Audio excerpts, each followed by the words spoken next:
신학의 주제 중에서 신정론이라는 게 있습니다. 신정론. 그게 뭐냐면 선한 사람에게 왜 나쁜 일이 일어나는가 하는 것을 이제 다루는 학문이에요. 기원전 300년경에 헬라의 철학자 에피쿠로스가 이런 말을 했습니다. 대부분의 사람들은 하나님이 전능하신 분이라고 믿고 있다. 그분은 선하신 분이요 사랑의 하나님이다. 그런데 오늘날 이 땅에는 여전히 죄가 존재하고 있다. 만일 신이 악을 제거할 수 없다면 신은 전능하신 것이 아니다. 만일 악을 제거할 수는 있으나 하지 않는다면 그분은 선한 분일지는 몰라도 사랑의 하나님은 아니다. 따라서 대부분의 사람들이 믿고 기도하는 하나님, 즉 전능하시고 사랑이신 하나님은 존재하지 않는다. 바트 어만이 쓴 하나님의 문제라는 책이 있는데 이 책의 부제가 이래요. 성경은 어떻게 우리의 가장 중요한 문제에 답하지 않는가? 왜 사람은 고난당하는가? 그 책에서 그는 이렇게 묻습니다. 수세기 동안 신학자들은 악의 존재에 대해 이렇게 대답했다. 악이라는 것은 하나님이 만든 것이 아니라 사람이 만든 것이다. 악이라는 것은 사람이 서로에게 행하는 일이지 하나님이 하시는 일이 아니다. 이를 도덕적인 악이라 말한다. 도덕적인 악이란 하나님께서 사람에게 도덕적인 자주성을 허락한 대가이다. 하지만 사람의 자유가 도덕적인 악의 문제에 대한 대답이라면 자연적인 악에 대해서는 어떻게 대답해야 하는가? 그러면서 그는 세계 각지에서 일어나고 있는 그 자연재해에 대해서 이런 말을 해요. 중국의 지진과 2004년 동남아시아에서 발생한 쓰나미와 같은 일에 대해 성경은 뭐라고 말하고 있는가? C.S. 루이스는 이런 자연재해에 대해서 이렇게 얘기를 합니다. 자연재해는 사람들로 하여금 서로 단결하게 하고 생존자들에게는 삶에 대한 깊은 교훈을 주며 이들로 하여금 하나님께로 향하게 한다. 이에 대해 어만은 또 이렇게 반박을 합니다. 하나님은 왜 다른 방법을 선택할 수 없는가? 아무리 목적이 고상하다 하더라도 어떻게 이런 엄청난 재난을 통해 뜻을 이루시는가? 이런 질문 끝에 그가 다음과 같은 결론을 내립니다. 그러므로 나는 기독교인이 될 수 없다. 생각하기도 싫은 이런 재난에 대해 그리고 그 속에 살고 있는 사람들의 그 삶의 고통과 절규에 대해 우리가 어떻게 생각을 하고 또 어떻게 받아들여야 될까요? 그리고 성경은 이에 대해서 여러분들 뭐라고 말을 하고 있을까요? 오늘 우리가 함께 읽은 이 누가복음 13장에 나오는 이 비유는 여러 비유들 가운데 하나입니다. 어떤 사람이 포도를 생산하며 살고 있었는데 한 해는 종에게 포도밭에 무화과 나무를 심으라라고 그렇게 명령합니다. 주인이 생각을 하기에 이 포도밭에 이제 땅이 좋으니까 그 땅에 무화과 나무를 심으면 열매가 많이 열릴 거라고 그렇게 판단을 한 거죠. 그 후 1년이 지나서 주인이 포도밭에 와서 이제 종에게 물었습니다. 지난해 심었던 무화과 나무에 열매가 맺혔느냐? 그러자 종이 대답하기를 아직 열매가 맺히지 못했습니다. 다음 해가 되어서 주인은 나름대로 기대하는 마음을 가지고 또 그 밭에 와서 종에게 이렇게 물어요. 올해는 열매가 맺혔겠지? 돌아오는 대답이 아직은 열매가 맺히지 못했습니다. 3년째가 되어서 올해는 반드시 열매가 맺었을 거다라고 그렇게 판단을 하고는 주인이 그 밭에 와서 종에게 물었어요. 올해는 열매가 많이 맺혔겠지? 돌아오는 종의 대답은 좀 몸둘 바를 모르는 상황에서 아직 열매가 맺지 못했습니다. 이에 몹시 화가 난 주인이 올해도 열매가 없으니 무화과 나무를 찍어버리라라고 말을 해요. 이에 종이 이제 사정을 하면서 주인에게 사정을 하면서 이렇게 얘기합니다. 하나만 더 그냥 이대로 좀 내버려 두시면 어떻겠습니까? 제가 땅을 두릅하고 거름을 주면서 열매가 한번 맺히도록 노력해 보겠습니다. 이 비유는 우리가 잘 모르는 비유인데 특별한 한 사건 때문에 주님이 비유를 들어서 하신 말씀이에요. 본문 앞부분에 어떤 내용이 기록이 되어졌는가 하면 갈릴리 사람들이 로마에 이제 반역을 하다가 죽임을 당하는 그런 사건이 일어났던 것 같습니다. 그 사건에 대해서 전해 들은 주님이 그들에게 이렇게 물어요. 너희는 이 갈릴리 사람들이 이같이 해받음으로 다른 모든 갈릴리 사람보다 죄가 더 있는 줄 아느냐? 그러면서 또 다른 말씀을 또 주님 말씀하시죠. 즉 실로암이라는 곳에서 망대가 무너져서 사람이 18명이나 죽는 사건이 발생했는데 이 사건에 대해 주님께서 말씀하시면서 이런 질문을 합니다. 죽은 18사람이 예루살렘에 거한 다른 모든 사람보다 죄가 더 있는 줄 아느냐? 너희에게 이르노니 아니라 너희도 만일 회개하지 않으면 다 이와 같이 망하리라. 여러분, 이 사건에 대해 주님께 말한 사람들이 가지고 있는 관점이 과연 무엇이었을까요? 그들이 어떤 관점을 가지고 주님께 이 이야기를 주님께 전했던 것일까요?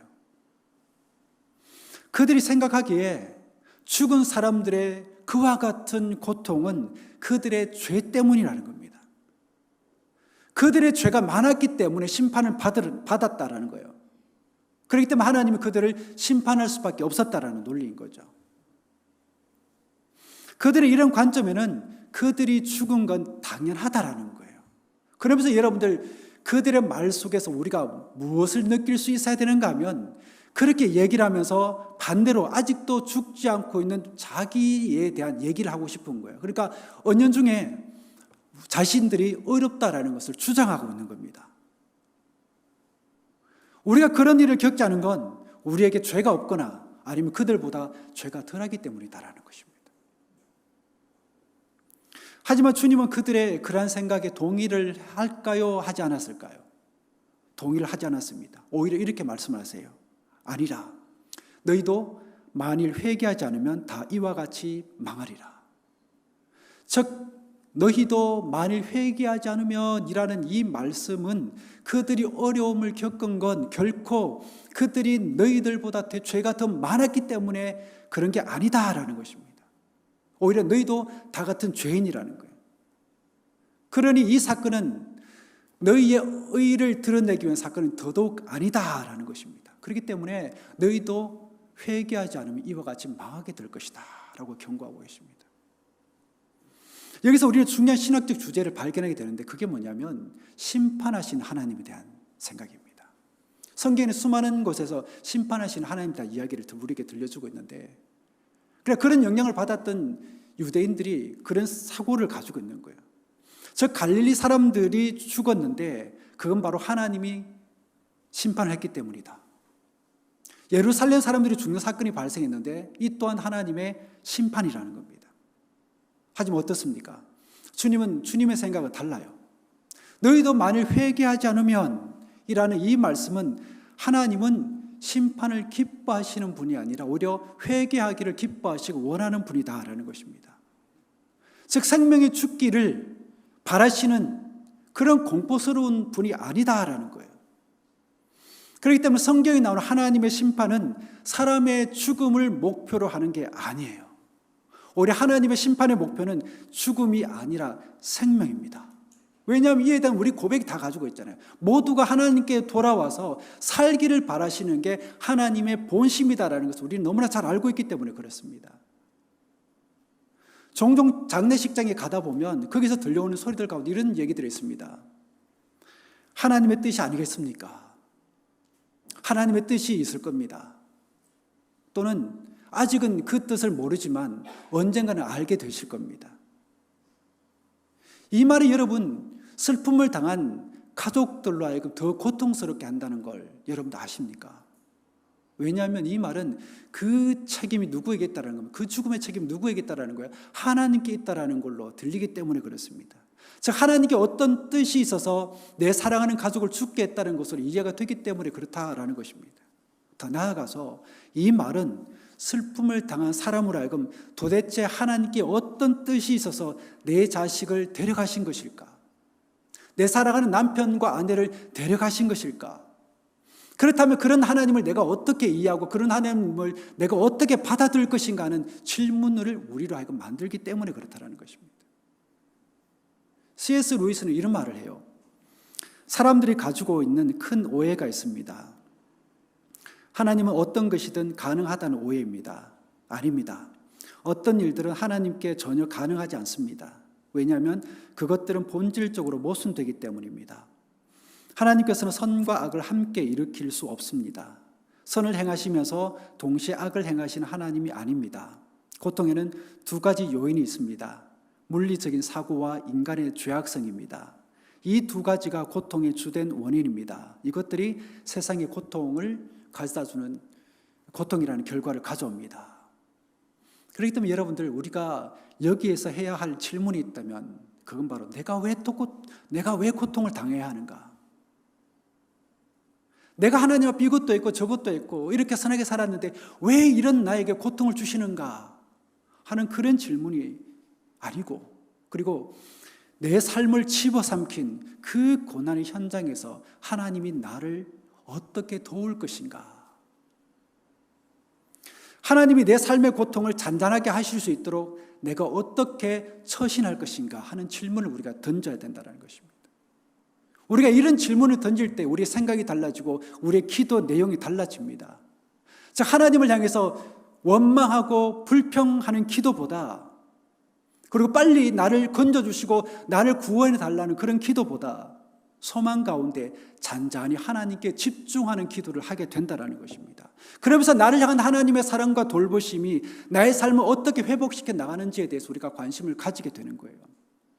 이런 기도를 하는 사람의 그 마음에는 하나님은 나를 돌보시는 분이시고 하나님은 우리로 하여금 회개하기를 원하시는 분이다라는 그 믿음이 있습니다.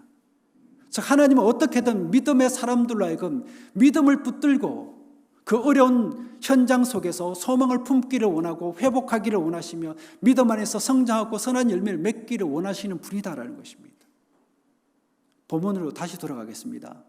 사람들이 갈릴리 사람들에 대한 얘기를 주님께 그렇게 했을 때 주님은 예루살렘에 대한 사람들에 대한 이야기를 하지요.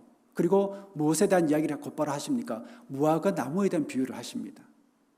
그렇다면 여러분들, 이 비유에 나오는 이 무화과 나무와 포도밭이 뭘 얘기하는 걸까요? 비유라 그러면 그 비유의 어떤 단어 속에 상징적인 뭔가 있는 거 아닙니까? 여러분, 이 무화과 나무는 갈릴리를 가리키는 것이고 포도밭은 예루살렘을 가리킵니다. 왜냐하면 먼저 주인의 사랑과 관심을 받은 게 포도나무이고 나중에 주인의 관심을 받은 게 이 무화과 나무이기 때문에 그런 거예요. 우리가 아는 것처럼 하나님은 예루살렘 사람들에게 먼저 복을 주셨습니다. 그것이 나라의 수도가 되게 했고 또 그곳에 하나님의 성전을 세우셨어요. 그리고 그것은 지대가 높았기 때문에 기후도 좋았습니다. 그랬기 때문에 예루살렘은 복의 중심이고 또 신앙의 중심이었어요. 그런 곳에 하나님은 갈릴리 사람들도 와서 함께 살기를 원하신 겁니다. 왜냐하면 아시는 분도 아시겠지만 이 예루살렘과 비교해서 갈릴리에 사는 사람들은 굉장히 가난한 사람들이었거든요. 그 가난한 사람들이 이 땅에 와서, 이 예루살렘에 와서 하나님이 그들에게 주신 그 복을 나누며 살기를 원했다라는 것입니다. 비유에 나오는 이 주인은 기쁜 마음으로 포도밭에 무화과 나무를 심었어요. 하지만 문제가 생깁니다. 갈릴리 나무가, 이 무화과 나무가 살기에 이 예루살렘의 포도밭이 너무나 높은 것이었어요. 집값도 너무 비싸고 생활비도 너무 비싸며 모든 것이 여하튼 갈릴리에 비해서 너무 비쌌습니다. 무엇보다도 이 예루살렘 사람들의 마음이 너무나 높았습니다.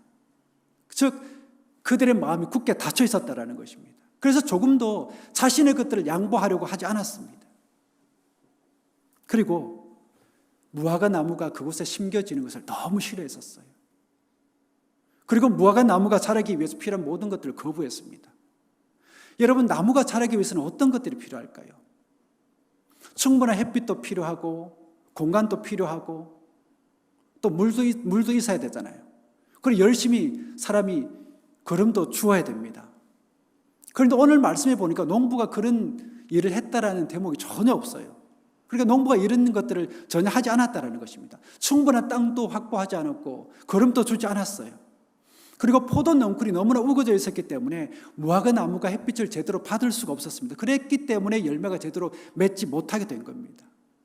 하지만 열매를 맺지 못하는 이 무화과 나무를 본 주인이 뭐라고 외칩니까? 나무를 찍어버리라. 여러분, 나무를 찍어버리라는 주인의 말이 무슨 뜻일까요? 무엇 때문에 주인이 나무를 찍어버리라고 이렇게 말을 할까요? 물론 그 나무 자체에 문제가 있으면 그 나무를 찍어버리는 게 맞습니다. 하지만 주인이 이렇게 말한 것은 자신의 기분이 어떠한지를 보여주고 싶은 거예요. 즉, 나는 화가 지금 잔뜩 나 있는 것이다.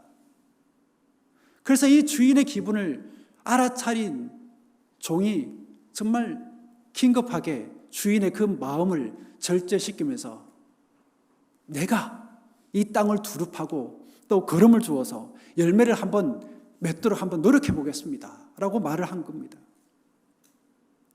그 당시 예루살렘 사람들은 자신들이 사는 예루살렘의 삶을 화려하게 만들기 위해서 온 힘을 기울였습니다. 그러는 동안 낙후된 지역에 살고 있는 이 갈릴리 사람들의 삶은 더욱더 고통스러워질 수밖에 없었고 그들이 예루살렘으로 가는 길에 더욱더 멀어질 수밖에 없었습니다. 즉 예루살렘 사람들은 의도적으로 그들의 벽을 계속해서 높이 쌓아갔던 것입니다. 왜냐하면 갈릴리 사람들이 들어오지 못하게, 그리고 자신의 것들이 밖으로 빠져나가지 못하게. 여러분, 이 땅에 발생하는 재난, 특히 가난한 나라에서 발생하는 그 재난을 통해 우리가 봐야 할 게 있다면 여러분들 무엇을 우리가 봐야 될까요? 그건 바로 우리 자신의 모습을 봐야 됩니다. 혹 우리에게 예루살렘 사람들이 가졌던 그 교만이 우리 속에 있지 않을까 하는 것을 바라봐야 됩니다. 그렇기 때문에 우리가 가난한 사람들을 돕는 것은 우리가 넉넉하기 때문이 아니라 그들과 함께하기 위해서입니다. 무엇보다 우리의 마음을 보여주기 위해서인 거예요. 그렇기 때문에 이 땅에서 벌어지는 재난은 단순한 재난이 아닌 하나님과 관계된 사건으로 우리가 대할 수 있어야 됩니다. 그래서 하나님이 이 사건을 통해 우리가 무엇을 보기를 원하시고 믿는 자이고 또 말씀을 아는 자라면 이 일에 우리가 어떻게 대처하기를 원하시는지, 그래서 하나님의 손길이 그 어떤 현장 가운데 어떻게 임재하기를 원하시는지 우리가 그런 시선을 가지고 그런 주님의 손과 발로서의 역할을 감당하기를 주님께서 원하신다라는 것입니다. 그레이 하운드라는 개가 있는데 이 개는 개들 중에서 가장 빠르게 달리는 이제 개라고 합니다. 예전에는 주로 사슴이나 토끼 등을 잡기 위해서 데리고 다니는 그런 사냥개였는데 요즘은 경주하는 개로 그렇게 사용이 된다고 합니다. 개들이 경주하는 그 경기장에 보면 개들이 달리는 그 트랙이 있는데 그 트랙 안쪽에 또 뭐가 있냐면 토끼들이 달리는 트랙이 있다고 합니다. 그런데 그 토끼들은 진짜가 아니라 가짜, 그냥 인형입니다. 왜 그 안쪽 트랙에 이 가짜 이 토끼를 만들어놨냐면 개들로 하여금 빨리 달릴 수 있도록 트랙 안쪽에 이 토끼로 만들어진 인형을 만들어놔서는 전 속력으로 그 토끼를 달리게 해버리면 그걸 바라보는 개들이 빨리 달릴 수 있으니까 그렇게 만들어놨다고 합니다. 여러분, 어쩌면 지금 우리는 가짜 토끼를 따라 달리며 살고 있는지도 모르겠어요. 그러니까 우리만 잘 살면 잘 사는 것인 줄 착각하는 가짜 토끼. 우리 신앙 공동체 안에 나의 뜻과 생각이 반영이 되고 적용이 되는 게 신앙 공동체가 잘 되는 것인 줄 착각하는 그런 가짜 토끼를 보고 우리가 열심히 달려왔는지 모릅니다. 그런 상황에서 벌어진 이 땅의 재난과 신앙 공동체의 어려움은 단순히 지형 때문에 그리고 어떤 사람 때문에 일어난 게 아닐지도 모른다라는 겁니다. 즉 거기에는 하나님의 뜻이 담겨 있을 수도 있다라는 것입니다. 그 눈을 보는 게, 그 눈을 가지고 그것을 바라보는 게 우리 믿음의 사람들인 거예요. C.S. 루이스가 말한 것처럼 어려움을 극복하기 위해 사람들이 서로 단결하고 하나님께로 향하기를 바라시는 하나님의 마음이 그 속에 담겨 있을지도 모른다라는 것입니다.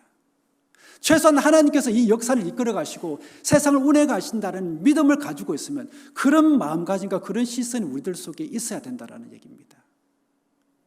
그렇기 때문에 그동안 높이 쌓으며 소외시켜버렸던 그 갈릴리 사람들을 이제는 예루살렘 사람들이 품어야 되고 함께 살아야 된다는 것입니다.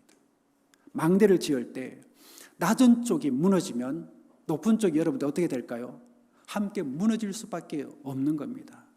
즉 낮은 쪽이 무너져도 높은 쪽은 전혀 영향을 받지 않을 거다라고 생각하는 건 착각이다라는 것입니다. 다시 말해 높은 쪽이 든든하게 서려면 낮은 쪽도 든든하게 서야 된다는 것입니다. 그러기에 우리 앞에 있는 모든 거짓된 토끼를 버려야 됩니다.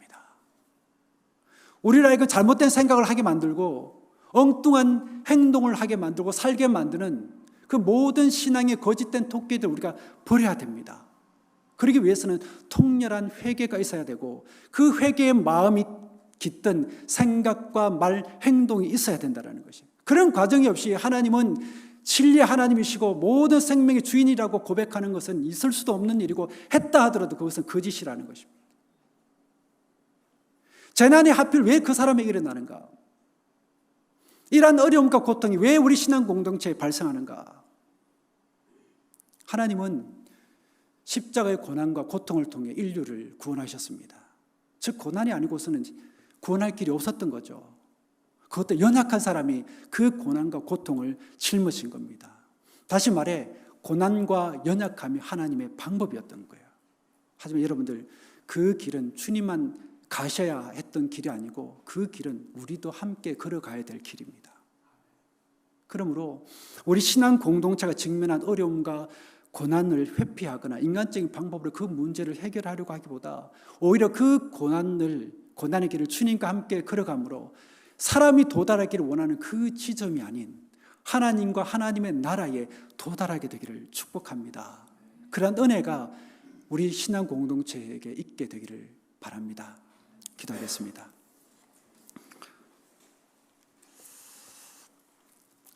살면서 또는 신앙생활하면서 만나는 어려움과 고난을 통해 하나님이 우리에게 무엇을 깨닫고 얻기를 원하는지를 살필 줄 아는 지혜가 우리에게 있기를 원합니다.